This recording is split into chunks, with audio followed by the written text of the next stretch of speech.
दोस्तों, आज की इस वीडियो से हम शुरुआत करेंगे उर्दू की लिसानियात के बारे में और हम देखेंगे उर्दू की लिसानी तश्कील। तो ये वीडियो पार्ट 1 शुरू करते हैं। अगर आप महसूस करें कि ये वीडियो किसी और के भी काम आ सकती है तो उनके साथ भी ज़रूर शेयर करें ताकि वो भी इससे फ़ायदा उठा सकें।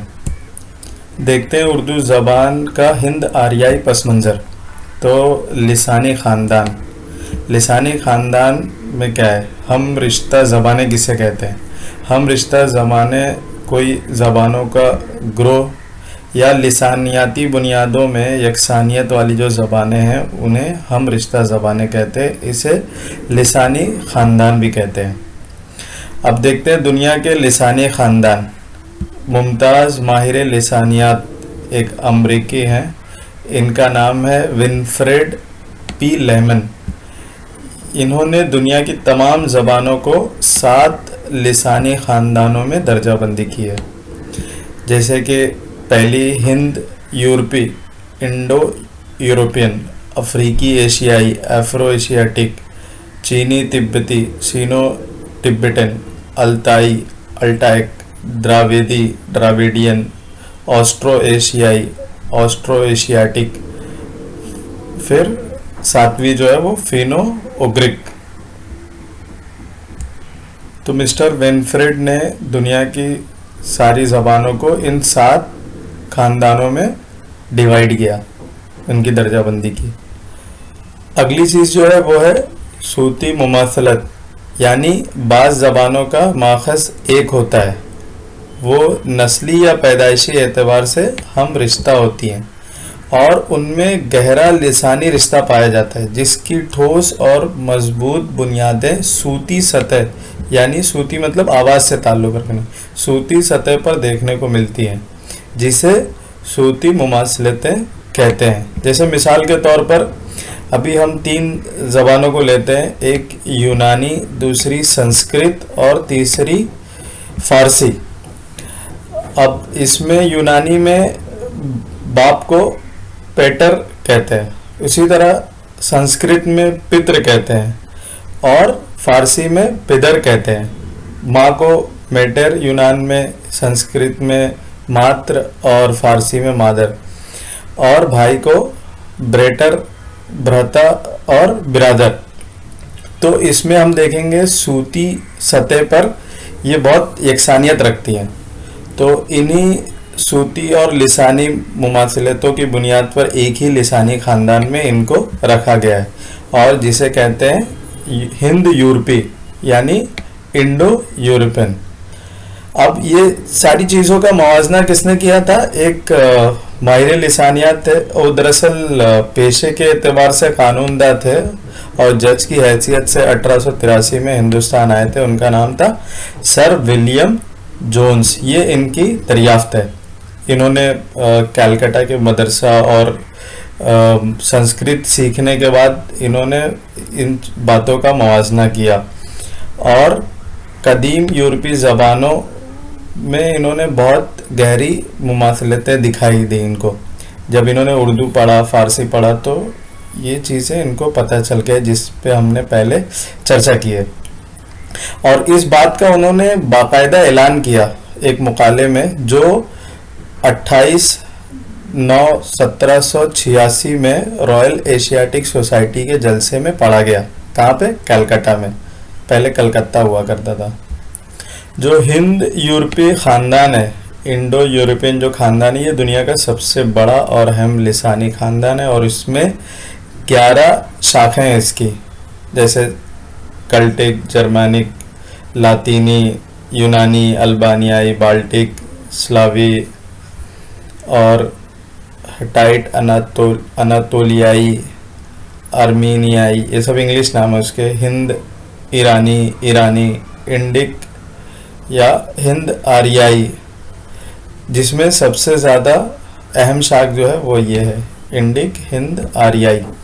ये इंडो यूरोपियन जो ख़ानदान है ज़बानों का, जो 7 ज़बानें हमने पहले पढ़ी उनमें से जो इंडो यूरोपियन जो ख़ानदान है उसकी 11 डिफरेंट ब्रांचेस है, 11 शाखें हैं, जिसमें सबसे इम्पोर्टेंट जो है हमारे लिए वो है ये हिंद आरियाई, क्योंकि हम उर्दू का पीछा कर रहे हैं। तो हिंद आर्याई हिंदी यूरोपीय ख़ानदान की अहम शाख है। अब इसका इर्तिक़ा देखेंगे। हिंदुस्तान में तकरीबन पूरे हिंदुस्तान, इसके अलावा पाकिस्तान, बांग्लादेश, नेपाल, श्रीलंका में भी इसका चलन है।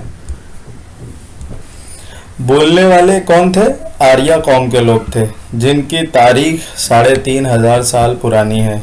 उर्दू ज़बान का ताल्लुक इसी ख़ानदान से है। आर्याओं का दाखिला हिंदुस्तान में होता है और हिंद आर्याई का इर्तिक़ा होता है।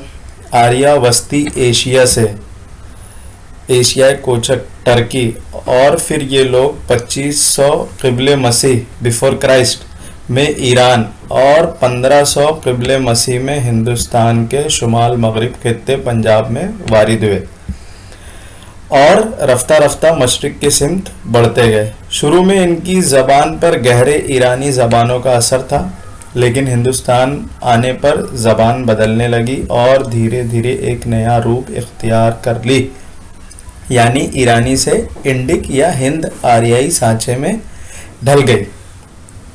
उसके बाद देखते हैं हिंद आर्याई के दौर, जिसमें हिंद आर्याई का जो कदीम दौर है वो 1500 क़िबले मसीह से 500 क़िबले मसीह तक कायम रहता है, और इसी दौर को संस्कृत का दौर कहते हैं, क्योंकि संस्कृत के एक कवायद नवेस पाणिनि, जिन्होंने संस्कृत को बचाया एक मजबूत कवायद में जकड़ के, तो ये उनका दौर भी कहा जाता है।